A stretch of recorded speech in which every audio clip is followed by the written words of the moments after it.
د پاکستان د ګورنمنټ ډېر شکریه وایو چې 45 کاله موږ په عزت ژوند تېر کړی دی. موږ د پاکستان د عوامو ډېره شکریه وایو چې زموږ سره یې د ورورګلوۍ ژوند کړی دی.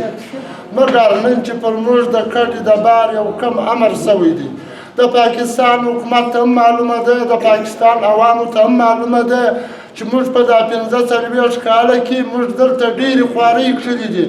موږ سرایونه جوړ کړي دي، موږ کرومانو کښلي دي، موږ کولې کښلي دي، موږ باغونه په اجارو رانیولي دي. زموږ ټوله سرمایه غرق ده چې دا اوس زه کاڼه باروم، زه پر 50,000 کالدارې قدرت نه لرم. ملک مې هغه دی چې وچکلي ده، هېڅ شی نشته پکښې. نو موږ ودې ته د پاکستان و ګورنمنټ ته دا خواست کوو چې موږ ته کافي وخت راکړه. که څوک بې اسناده دي هغه ټول روان دي، پاکستان حکومت یې ویني، عوام یې ویني، کډې روانې دي، بې اسناده خلک ټول روان دي.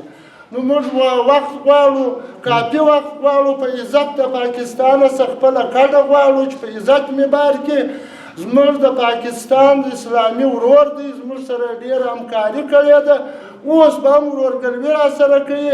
په کافي وخت باندې دې ما ولېږي، زموږ ملک دی، موږ ځو خپل ملک له موږ په عزت ځو، په خوشحالي ځو، په هوسایي ځو چې زموږ خپل کاروبار سره راټول کړو. دا په کال کې هم نسو راټولولی، په 2 کې هم نسو راټولولی. کم څوک چې کاروبار نه لري هغه دې روان دي خپلې کډې. بسم الله الرحمن الرحیم.